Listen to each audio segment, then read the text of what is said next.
Hi guys. I'm gonna do another general reading for you today. Had so much information yesterday and woke up to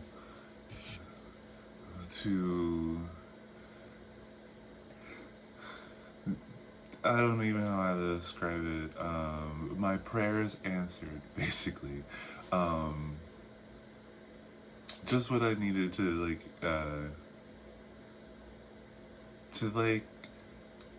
keep going, to be reassured. I'm just very grateful. I'm very grateful right now. Oh. So yeah, I'm gonna do a reading for you. Same thing, little lay out a little movie thing, get some confirmation, whatever. I was thinking about it yesterday, and maybe I'll talk a little bit more about it. But what I feel like I'm doing in this video is, in these little videos, is I just want to. I'm trying to think whether or not I should just get into the reading. Let's just get into the reading. Let's just get into the reading. And then maybe I'll be able to talk about what it is that I'm thinking right now.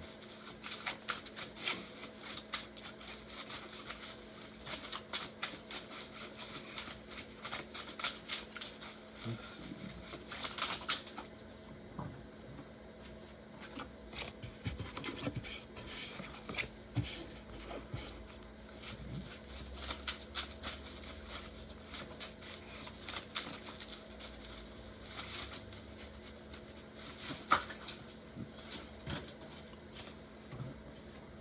Let's do,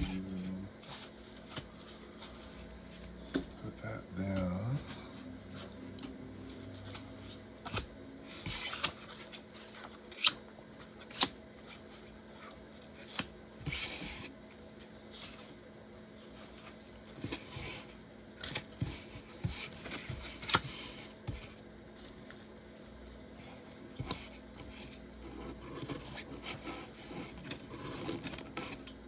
I don't know how often I'm going to be wearing these gloves in these videos because they are not the the frictionlessness of these cards and the inability to feel anything in these gloves.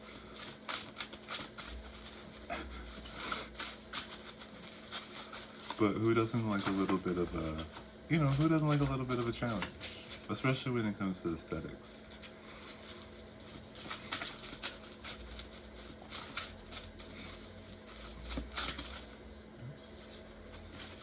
Take, I think these three will be perfect. This one, this one, and this one. Okay. One day I will set up.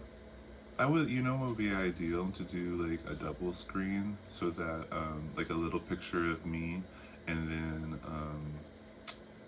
the cards laid out, I think would be nice because sometimes they turn out really pretty and then kind of says you guys don't get to see them. Oh, you know what? Maybe I should take a picture. Maybe I'll start taking pictures. Okay, so the genre of this movie is going to be, it's going to be a tragedy. It's going to be like, it's also kind of giving me Ghost Story. It's giving me a little bit like Crimson Peak for some reason. And I love the quote in Crimson Peak when she was saying that she was writing a story with, she wasn't writing a ghost story, she was writing a story with ghosts in it. And I think that's a cute, I think that's I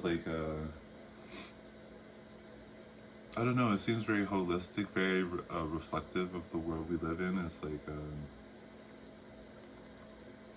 like we don't live in a, like, it's so funny that I'm talking about this and I'm doing I'm reading tarot cards like a movie, because these genres exist in the world. It's not like we all live in an action movie or a romance or something like that. But there's a bunch of little movies in our world that make up our world, which I think is fun. Our main character here is going to be like a very successful person or well-known, well-liked, very famous person maybe, um, or someone who's striving for fame, someone who has like this is kind of giving me the hero story after the hero is won or whatever, like after their trials. This is where we are. And it really is giving that. It's really giving because we have the five of, well, this is six. So this is Six of Wands. This is Return. So yeah, this is someone who's overcome battle. Like this is like maybe like, you know how the hero's journey, you the hero's journey is cyclical, and all even if they've defeated their challenge, whatever the challenge they're going for, and they made their way back to their new normal, there still is another call to be answered. It's kind of giving, like, life is about answering the call and overcoming these obstacles and coming back into like stability and then going through it all again, you know. And with the Five of Wands at the bottom, 5, 6, that's so funny. So this is talking about what they did before, like what they had to overcome, and fives are all about conflict, especially the ones you can tell in the picture. So this is someone who's overcome a lot of obstacles, and now they've overcome a lot of obstacles, and now they're returning back to settlement. They're kind of coming back with their boon, yeah, the gifts from the heavens, you know. And it looks like one of the gifts or like the ambitions or like the new settlement is like a new partnership, a new relationship, rekindling with a friend. This is coming back into like comfort. Yeah, struggles are over. The Two of Cups is all about like well, twos are all about decisions, and cups are all about emotions. So this is someone who's made a decision, maybe, who's like, it's giving. Oh, it's very much giving the end of Hercules, when he had the option to stay on Mount Olympus, but he chooses to stay with Megara because now he knows where he belongs, and it's giving very much that. Oh, this one's cute. I love a cute one. Um, a cute little movie. This is such a feel good, especially right now. Oh my god. On either side, um, we have another two of swords, and then we have a 7 of swords.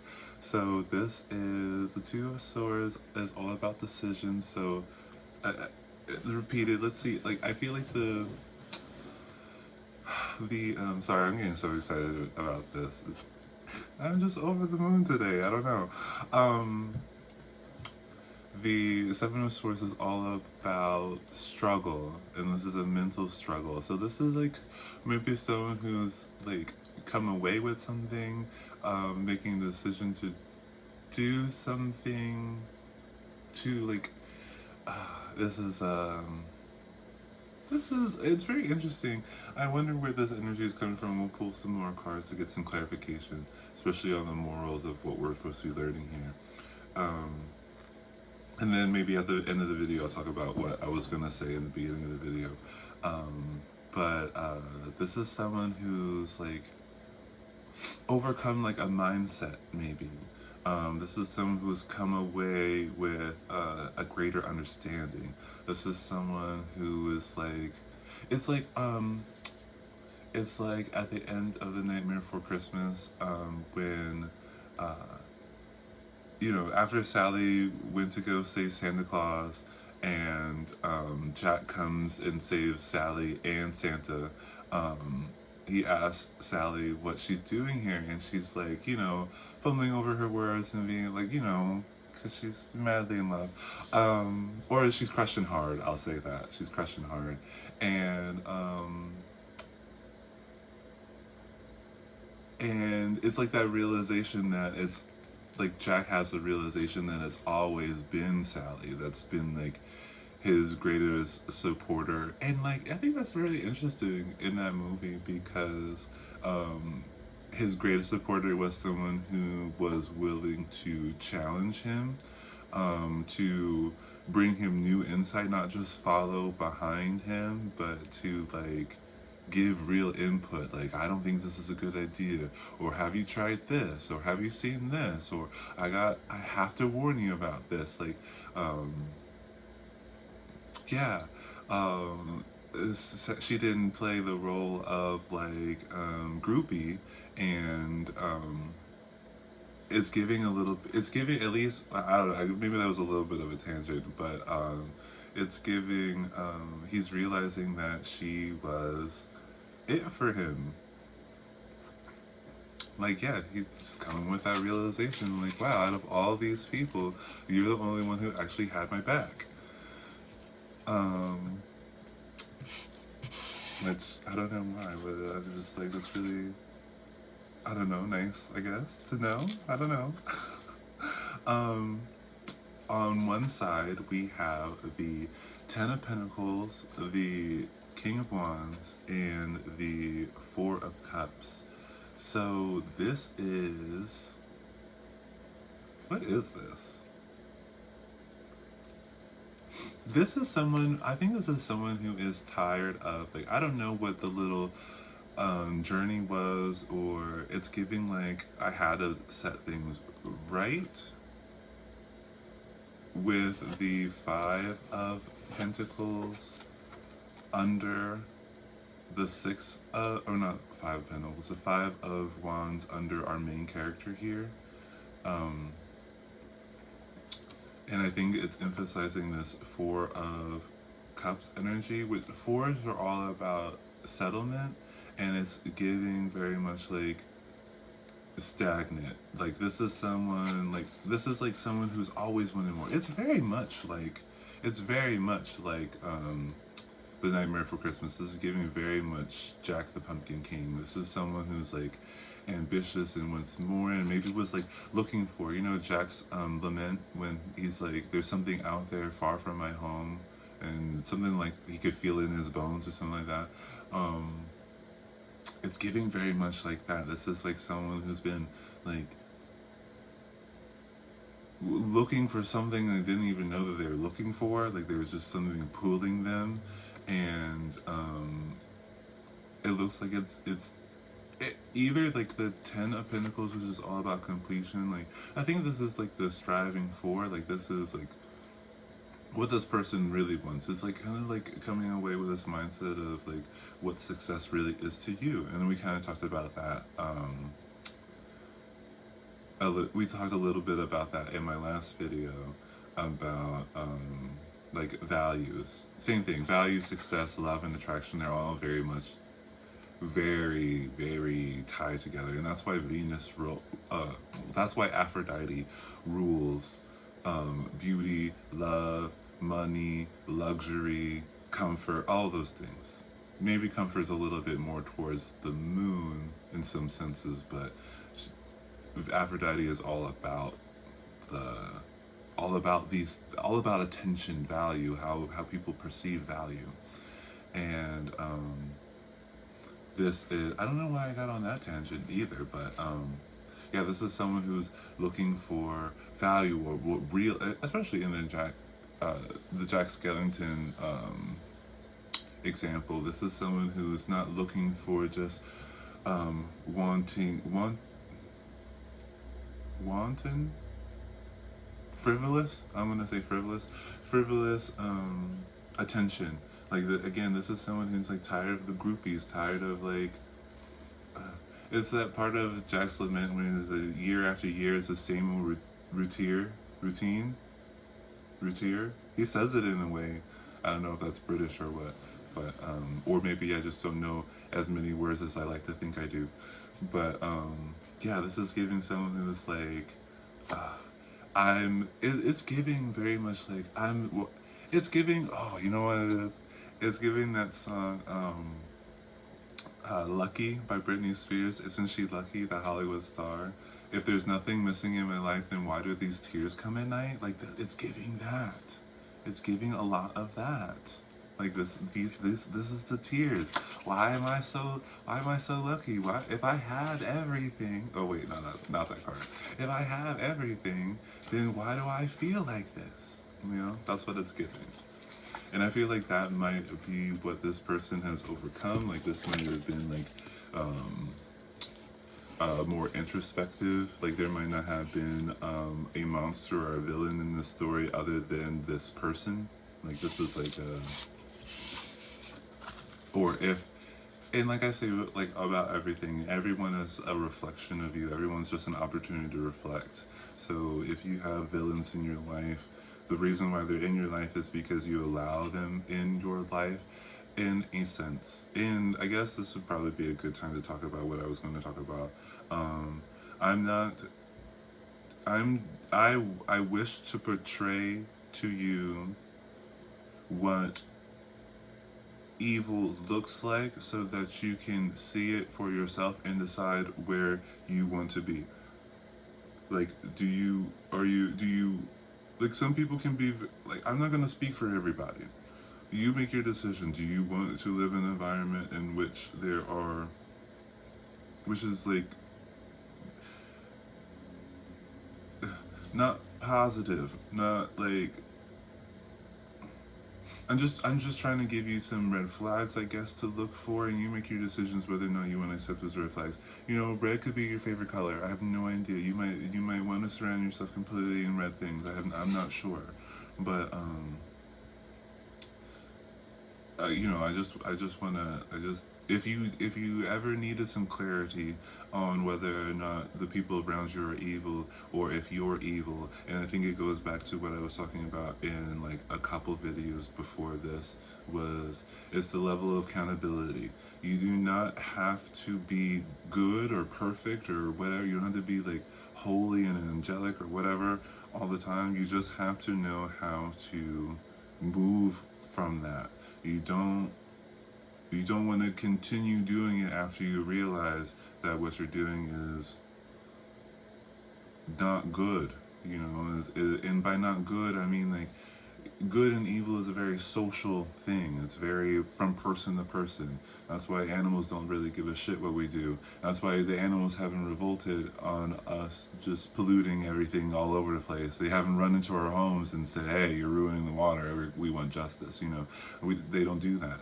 So good and evil is a very human thing. So you have to think of it only in those terms. So you have to think about what is good and what is evil. And for you, like, I'm gonna give you something to think about, but you can decide what is good and evil for you. But I do believe that the goodness and evil in society stems from whether or not you can leave other people alone. If you are bothered by someone and you have to put it in their face and you have to fight them about it, you have to get aggressive about it, then you are performing a social evil. And the way that you know that's a social evil is that if you were doing this in a village, in a small village, would you get run out of town? That's how you know. That is how you know. And if you are, if you're wondering if, and the same, and it's very easy to apply to other people. If someone can't leave you alone, or they keep bothering you, or they're getting aggressive with you, they're performing an evil on you because they're not allowing you to experience peace. Peace is the version of goodness in a human society, in my opinion, in my observations. I have the education, I have the experience, I have the passion for and the ambition to know more about it.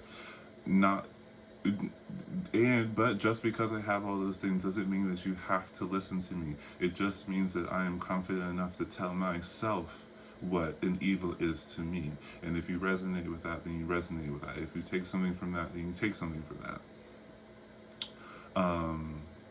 So yeah. These last three cards that we have before we pull out some confirmations, it's going to be this. I don't know why it's kind of exciting. I'm gonna start with the star card. I love the star card. So pretty. I think because these cards are not colored, they get past like that inappropriate algorithm kind of thing, which is nice that I don't have to worry about that. So I mean, if you're a tarot card reader and I don't know, maybe the more people you have follow you, the more people can like, I don't know if it's a report thing or just an algorithm thing that determines what's appropriate or not on YouTube. But I do think that these cards, the way that they show up on camera is really helpful, so you don't have to worry about censorship too much. But that's just a little tip from me, or a hypothesis from me, honestly. But we have the Page of Cups, and I'm going to start like I'm gonna start talking about the royal sets in an age hierarchy, I suppose. So the pages are all gonna be. This is gonna be like the Child of Cups, like as while the King of Wands is like the Elder of Wands. That way we don't have to be stuck too much on gender or gender roles, or I don't have to talk about masculinity so much or whatever. But I mean, it will come up, but masculinity or femininity. But yeah, we have the Child of Cups, which is like all new emotions, new inspiring emotions, like new realizations of emotions, like new sights, new excitements, new like in an emotional sense, like because if it was wands, then it would be like very active excitement. But and oh yeah, like this again, like the star is wish fulfillment. So this is like someone who's like realizing now they know where to put their like um they know where to put their efforts. They know what really matters. What is again very Hercules. Like now he knows what it means to be a real hero. Is not the strength of your deeds, but the strength of your heart, I think is what they said, which I think is really cute. And then we have the Six of Cups, which is all about return. So this is going back to like this could be like childhood dreams. This could be old ambitions, or like this is like especially this combination. This is giving me very much if you wish upon a star. Um, which is just too aligned for me personally right now, but it is giving very much like it's time to go after everything you've always wanted. This is the moment. To me, this resonates with. This is the moment after you get over your ego death or spiritual death or whatever it is, and then you realize the world is yours to control, to command. You know, like and not in like make everyone do anything, but like the world is. You can have anything you want. Just ask for it. It's like you found the genie's lamp. Like especially with this Page of Cups, this is very much like this is giving very much Aladdin finding the magic lamp. Like isn't it with the wish fulfillment and the dream, like in the Six of the Cups, like it, and sorry, I'm all over the place. Let's do some confirmations on the moral here, or like I'm gonna do this a little bit more into a personality analysis for the characters here involved. So I want to pull a few cards for our main character. Like I want to understand our main character a little bit more. And we have the Lovers for the main character. This is a very like either like they could. Of course, my first thought is like this is a very romantic person in the sense of like being like romantic in the like as far as like the romantic enlightenment kind of go. Like this could be someone who's very poetic, very like nurturing, very nature oriented. This is someone who's agreeable, sociable, caring. This is someone who makes really good alignments with other people. This is someone who's well liked, especially with the Six of Pentacles or the Six of Wands being being the indicator and this being the support. Like this is someone who's really well liked. Then we also have, I'm just gonna pull this one, the Page of Swords. This is new ideas. Like this is like maybe someone who's getting like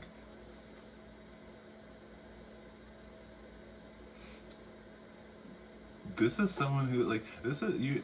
This is someone who's becoming very much like a sponge. Like this is very much someone who is kind of getting into it now. Like this, like it's like when you come from the hero's journey and you have your boon. Like this is someone who's like kind of really fascinated by this boon. Let's see what else we got here. And like this is someone who's like maybe even wants to like talk about it, who thinks about it a lot, who's willing to put some thought into what they just experienced. And then we have the page or the child of swords, or no, swords, the child of wands. With the child of swords and the child of wands, it's giving very much like I have a new idea and I want to try it. This is someone who is like this is giving passion. Like I feel like the combination of swords and wands is very like passion and ambitious, the drive. It's yeah, spirit. You know, that very spirited individual. At least at this moment, like this person has come back from the day, from the dead, back from the underworld. You know, back from traveling to Hades, and is like alive. You know, like they're finally alive.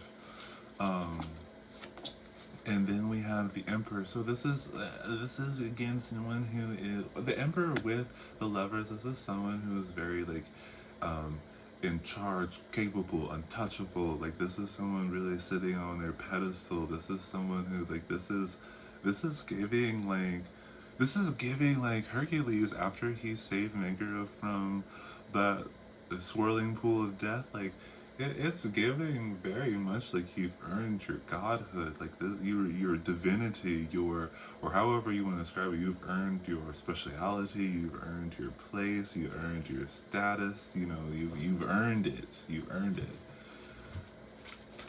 Wow. And I think the last one for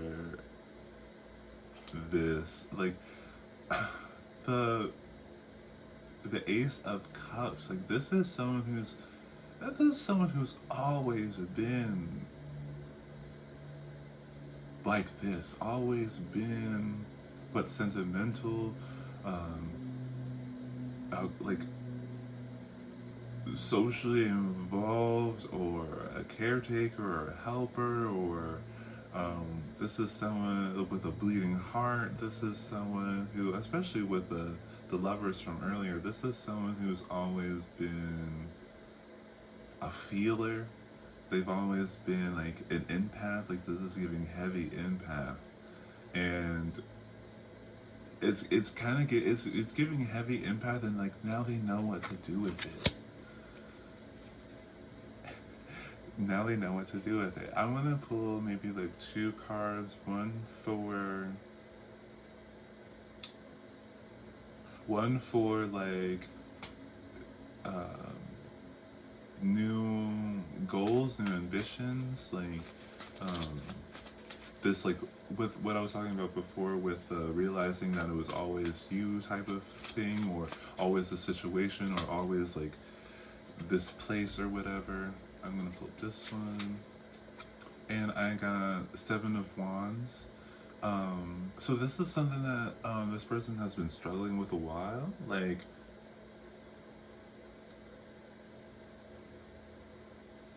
yeah, the cognitive dissonance of having everything, like I said before, like this is the she's so lucky, he's so lucky type of energy. Like this was a struggle. This has been ongoing. Like this wasn't like out of the blue. This is something that this person's like been working on. I feel like there's 2 cards here. We'll use that for the other one. I don't even know what it is yet. And it's for the dreams come true. We got the Queen of Pentacles. Like, wow, this is really someone who, like like the combination of having the Emperor over here for like this kind of like return from battle, to the Queen of Pentacles as like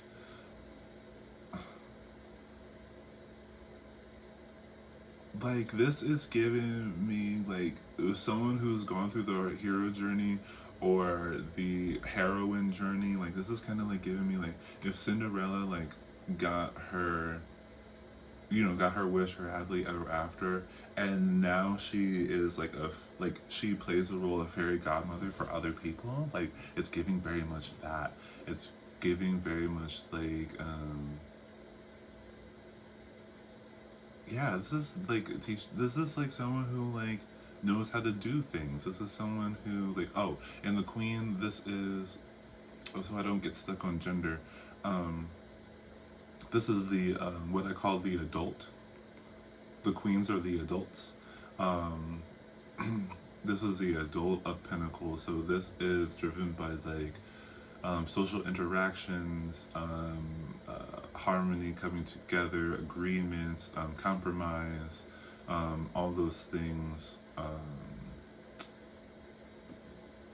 All those things that you do as an adult, like past adolescence, especially when it comes to relationship, which is becoming my expertise in my psychological studies.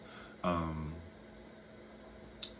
this is the when you become an adult when you learn to compromise, when you learn to work with other people, when you learn that you have a bubble, someone else has a bubble, but these bubbles have to interact every once in a while. This is, I don't know why it's giving me the word cluster. Like, have you seen a cluster of bubbles and they have distinct boundaries, but like a bubble is a complete circle or sphere, but when they touch another bubble, they have that little flat line in between them. It's someone who understands that that's what happens. Like they don't merge together. It's not about expanding your bubble to include other people's perspectives. It's about understanding that you have your perspective and that they have their perspective, and that they have to respect each other. Not even like agree, not even like change or be different, but they have to respect each other, and that's what causes the change of the shape of the bubble, to give respect to the space of the other person. It's giving me like someone who really knows that this is someone who's like gained autonomy without having to be isolative. This is someone who's like knows themselves, but knows that they're not like the ideal person or the ideal self. They're not like, it's not like everyone has to be like me.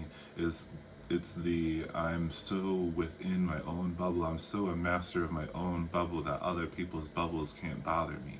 That's what this is giving. And this is giving like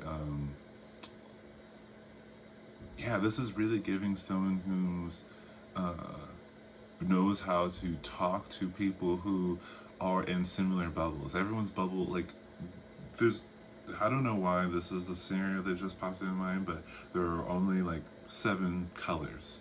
And even though they can merge in and out of each other, we can describe them in very distinct categories. And this is someone who understands that they fall into a distinct category and is talking to other people that fall into a distinct category. And I think that's what something else that I was going to talk about, what I was starting to talk about in the beginning of the video. It's not about like getting rid of evil in the world or these maladaptive behaviors in our society. It's about understanding what to do with them. They're always going to exist. Like good and evil are always going to exist, and that's why the yin yang symbol looks like that. And so it's not about like eradicating. I guess I had like the grandiose idea that if we all were true to ourselves, everyone would be good and everything would be good. And it might not be true. I have to come to terms with that. That might not be true. It might not be a matter of a lack of freedom, but it might be that some people really do align with darkness. And I'm not, who am I to say who you should align with? But what I am going to say is that people who do align with goodness need to know how to deal with evil. They need to know when someone is crossing their boundaries or being controlling, or in many senses, whether it's physical, intellectual, emotional, and definitely spiritual. Like I'm definitely honing in on spiritual evils, and it's important to know it's important to know how to pick your battles. That's what it is. It's important to know how to pick your battles. There's some people who fall into evil because they were tricked into it, and but you know that they're not. Like, and you'll feel it. Especially if you align with goodness, you'll know goodness when you see it, and you'll know evil when you see it. And I guess there's some people who believe that they're aligned with goodness and still perpetrate evil, but and that's also what I'm trying to I'm trying to clarify that you're the it's not about being perfectly good or perfectly evil. It's about being able to leave people alone, basically, without including the words good and evil in that last part. But it has a lot to do with, can you leave people alone? Can you allow other people to do whatever it is that they're doing? And the only thing that you need to worry about is what they're doing to you. Um, yeah, if someone's stressing you out, making you feel emotional, making you feel pressure, making you feel like you're not good enough, making you feel like smaller, if you feel like someone's humbling you, like these are evils against you, because these are not things that you need to feel. These are not things that make you more human or good. Like, being humble is not something you need in order to be good. What you need in order to be good is not controlling. All right, you don't. It's not like you can't. It's not like you have to walk around with your head down, all covered up like Mother Teresa. Bless. But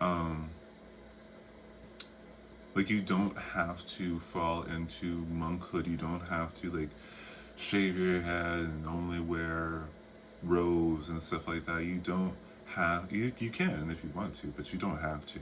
What you have to do in order to not be deemed evil, at least in my perspective, and maybe yours, is to not tell people that they have to do this. Like, if you're running around saying that you're only good if you look exactly like a monk, then you're evil. Because you're putting a worry on someone. You're putting a limit on them. You're putting an insecurity in them. You're making them question themselves. You're confusing them. Don't confuse them. And you confuse people by telling them what to do instead of allowing them to be who they are. Allow them to be who they are, and that's how you promote clarity.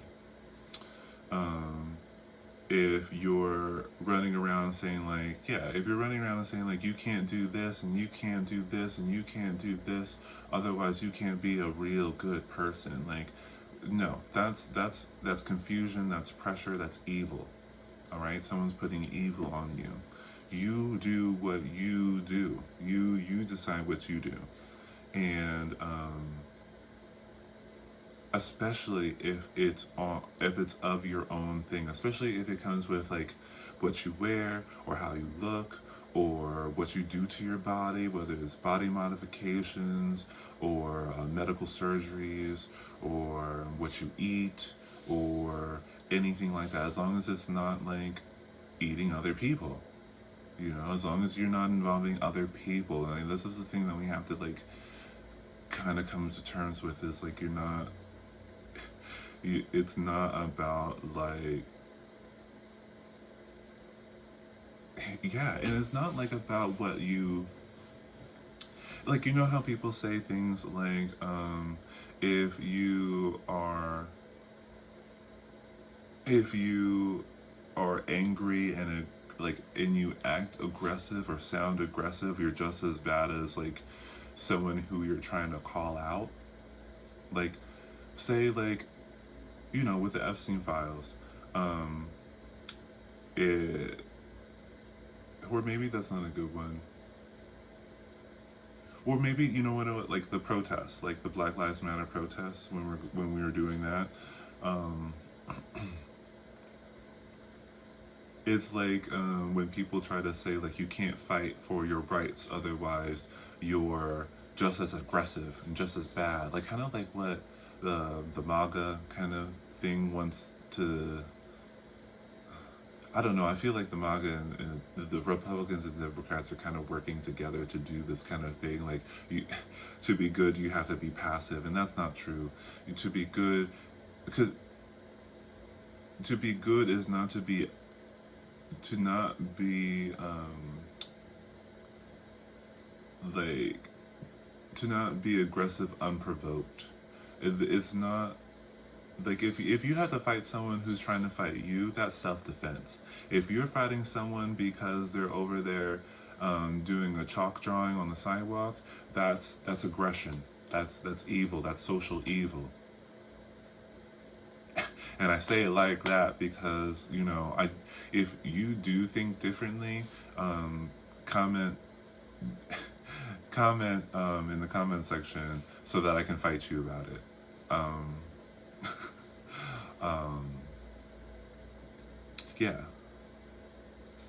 I think that's what I wanted to say. I think that's what I wanted to say. Yes, how you handle evil is how you handle evil. You don't have to be perfect. Sometimes you have to use what people deem as evil as tools to protect your goodness. And this is not, don't, I'm trying not to tell you guys what to do, so I'm trying not to say things like don't or do or you have to or you can't. I'm trying not to. So please, anytime I say that, please take that with a grain of salt. I do not mean to limit your perspective, but I want to say that. Oh, I lost it.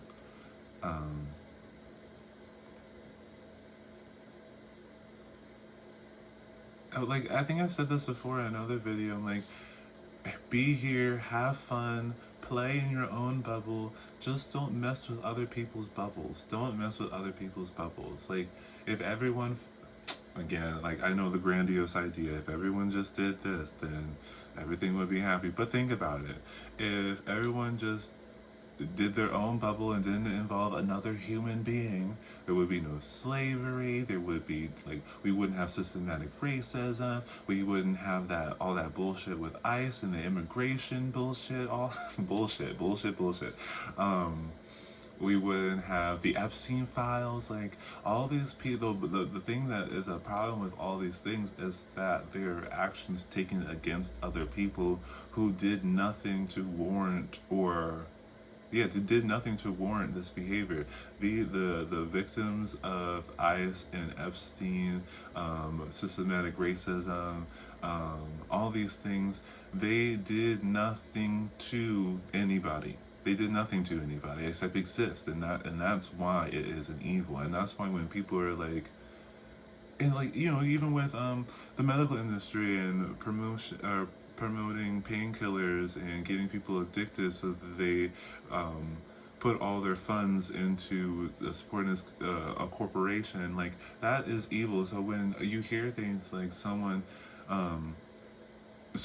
assassinating the CEO of a large company who has been known for being sued or taking advantage of other people, when people try to act like that's evil, that's not evil. That's self-defense. That's self-defense. Oh my God, that's self-defense, because who's protecting them?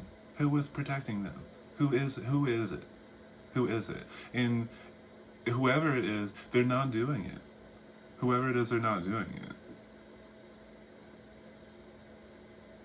So when we're mad about warehouse fires or all these assassination attempts or whatever it is, it's like these things are happening to people who have put themselves on other people, have exerted their control, exerted their ambitions on other people's bubbles. They're over here trying to pop other people's bubbles, and then they want to, like, especially when it's a group of them, like the oligarchies and the billionaires and the people who align with capitalism and stuff like that. And that's my personal rant. If you don't like that, then you don't like that, and that's fair. I mean, I'll fight you about it, but it's fair. I'm not gonna say you can't have an opinion, but as soon as you're trying to get me addicted to something or saying that I can't do something because of how I look, that's when I'm gonna start fighting you. You know, that's when I would up my security game. That's when I would get some bodyguards. A little advice from me to you. As soon as and when it comes to, like, and this is something I want to talk about too. I might go over an hour, I don't know, but that spiritual warfare shit. Like, if you are because I just saw a whole bunch of tarot cards at the Met Gala Vogue thing. Conflicted about the whole Met Gala thing. Actually, I'm not conflicted by it. I think it's a little bit of, like, it's a little vapid, a little unnecessary, a little bit of a distraction, a little bit like, and I love fashion, hence, but it seems a little bit like not the right time. It's a little bit, inappropriate. That's a little bit distasteful. It's a little bit distasteful, I'm gonna say. But because I've seen so many tarot cards, since I've seen tarot cards there, and we all know that Met Gala is an advertising event. It's supposed to sway the masses into coming into an agreement on what culture is. So tarot card reading obviously is a reflection of the culture that has led us to this point and kind of like where we're going. So with so many people practicing tarot cards and active spirituality, there's going to be lots of people who think that they can exert this energy onto other people. Like, this is people who, like, curse their exes or put love spells on people or torment their bosses, or which, it's a little bit like what came first, the chicken or the egg. But I think specifically for like if it's your supervisor, your manager, they didn't make the policies. They didn't make the policies. They might be enforcing it, so they might be an arm in something that is oppressing you. But the real problem is the whole company itself. And so you might as well just leave that. And if you encourage a whole bunch of other people to leave too, I mean, yeah, I do encourage mutinies. I actually do encourage mutinies. Ruin someone's business, especially if they're taking advantage of you and your coworkers. Mutinize. Do it. But back to the spiritual sense. Like, if you are a practicing witch, if you are a practicing spiritualist, and you're telling people what to do, what to say, how to act, or you're invoking the spirits to control or limit someone else, you are performing an evil. And when shit starts popping off and everything starts backfiring you, don't say I didn't warn you. Don't say I didn't try to help. I'm trying to help. You're digging yourself in a hole. You don't do that if you want to be considered good. You can't do that if you want to be considered good. You can't change other people's bubbles and want to be considered good. You can't plan to influence people. That book on Machiavellianism, these like how to get the upper hand. If you're thinking about how to get the upper hand on somebody, you're not focused on your bubble. You're focused on someone else's bubble. And as soon as you focus on someone else's bubble, focusing on someone else's bubble is by definition either jealousy or envy. and those things will be reflected back at you. You do not have a right to be jealous. You do not have a right to be envious. You just don't. You just don't. Especially if you're going to let that emotion influence you in taking action on that, especially against somebody else. If you're jealous and you're envious and it makes you want to be better, that's one thing.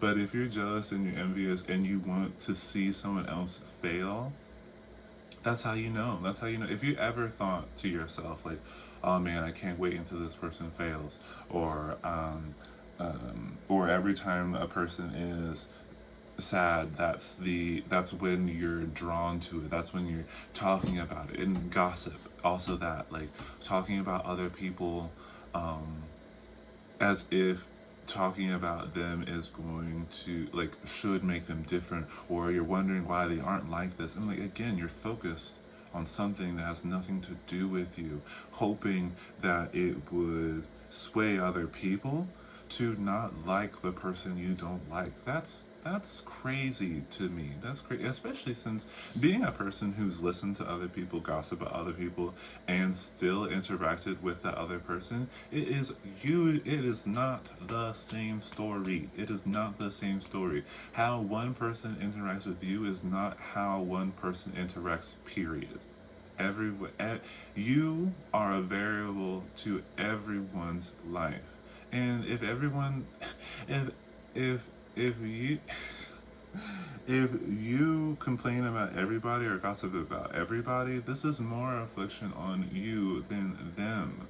This is you trying to lower everybody so that you don't feel as low as you are. Instead of trying to raise yourself up, you're trying to bring people down.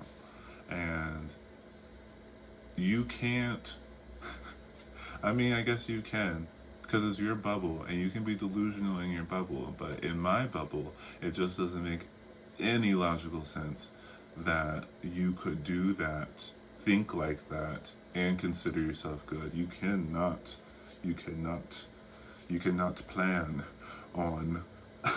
You cannot plan on how you're going to get someone to react in the way that you want them to react, and consider yourself someone who is like empathetic and caring and supportive. Like, that changing someone is not supportive.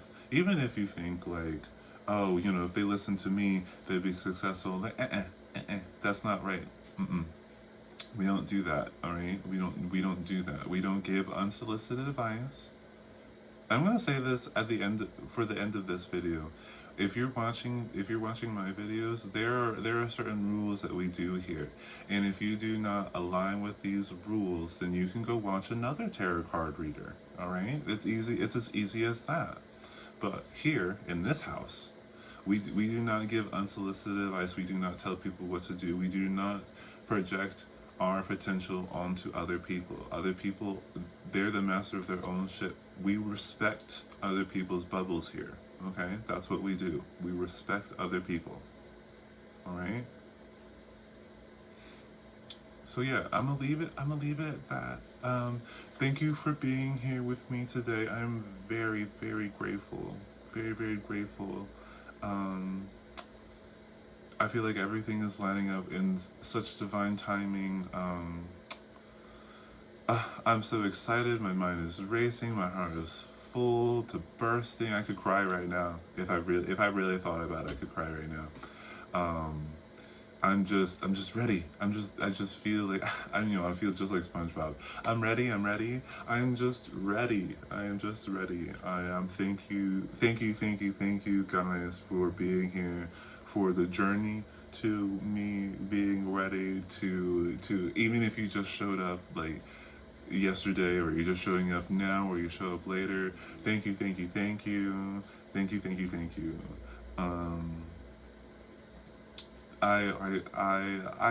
I needed this. Yeah, yeah. I hope you have a wonderful day. Respect yourself, respect others, go after everything you want. All your childhood dreams can come true. Um, yeah, you just have to keep on believing. Go watch Cinderella. Yeah, and have a wonderful day. All right, bye.